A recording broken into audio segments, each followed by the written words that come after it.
আমার নিজ এলাকা মাগুরা ২ মাগুরা সদর ইউনিয়নে এই হিন্দু সম্প্রদায়ের একটা বাচ্চা মেয়ে জ্যোতি বিশ্বাস, এই জ্যোতি বিশ্বাসকে পাশের বাড়ির একটা লোক নির্মমভাবে ধর্ষণ করার পরে পুলিশ প্রচণ্ড পরিমাণে সহযোগিতা করেছে।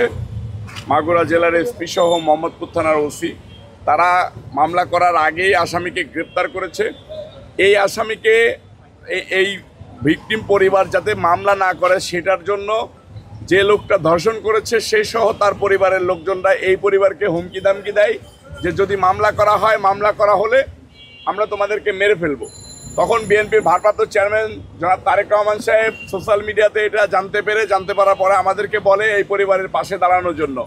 আমরা আমাদের নেতাকর্মীদেরকে নিয়ে এই পরিবারকে সাহস দিয়ে আমাদের লোকজন সাথে থেকে পরিবারকে দিয়ে থানায় মামলা করানোর পরে এটা হসপিটালে নিয়ে যাওয়া হয়। প্রথমে মোহাম্মদপুর উপজেলা হসপিটালে নিয়ে যাওয়া হয়, পরে মাগুরা সদর হসপিটালে নিয়ে যাওয়া হয়।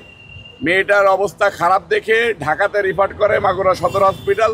আমরা ঢাকা মেডিকেলে দীর্ঘদিন যাবৎ বিএনপির ভারপ্রাপ্ত চেয়ারম্যান জনাব তারেক রহমান সাহেবের নির্দেশনায় তাকে চিকিৎসা করে যাচ্ছিলাম। আজকে সে সুস্থ হয়েছে, তাকে আমরা বাড়িতে পাঠিয়ে দিচ্ছি।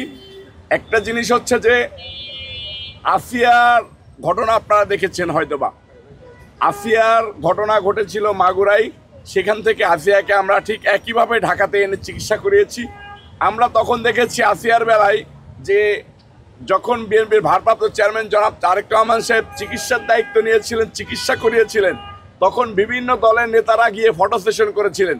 আমরা জ্যোতি বিশ্বাসের বেলায় কিন্তু সেটা দেখি নাই যে জ্যোতি বিশ্বাসের সাহায্য সহযোগিতার হাত বাড়িয়ে দিয়েছে বিএনপির ভারপ্রাপ্ত চেয়ারম্যান জনাব তারেক রহমান সাহেব ছাড়া আর কেউ হাত বাড়িয়ে দিয়েছে আমরা এরকম কাউকে দেখি নাই। রাজনীতি হোক মানবতার সেবায়, রাজনীতি হোক সাধারণ মানুষের জন্য, রাজনীতি হোক মানুষকে ভালো রাখার জন্য, রাজনীতি না হোক ফটো সেশনের জন্য। আমরা সেটা চাই।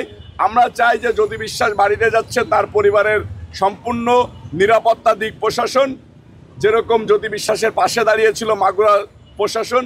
মাগুরা শুধু পুলিশ প্রশাসনই জ্যোতি বিশ্বাসের পাশে দাঁড়িয়েছে, আর কোনো প্রশাসন কিন্তু জ্যোতি বিশ্বাসের পাশে দাঁড়ায় নাই। একবারের জন্য কোনো সংস্থার লোক জ্যোতি বিশ্বাসের বাড়িতে যায় না, জ্যোতি বিশ্বাসের পরিবারের কোনো খোঁজখবর রাখে নাই। এটা সরকারের গাফিলতি বলে আমরা মনে করতেছি। এরকম যাতে বাংলাদেশে নিরীহ মানুষ, নিরীহ সম্প্রদায়, হিন্দু সম্প্রদায় যেন অনিরাপদ না হয়ে যায় বাংলাদেশে অনির্বাচিত সরকারের হাতে, আমরা সেটা চাই। ধন্যবাদ সকলকে। ওয়ালটন এখন দেশের সীমানা পেরিয়ে পৌঁছে গিয়েছে 50টিরও বেশি দেশে। ওয়ালটন, ঘরে ঘরে বিশ্বজুড়ে।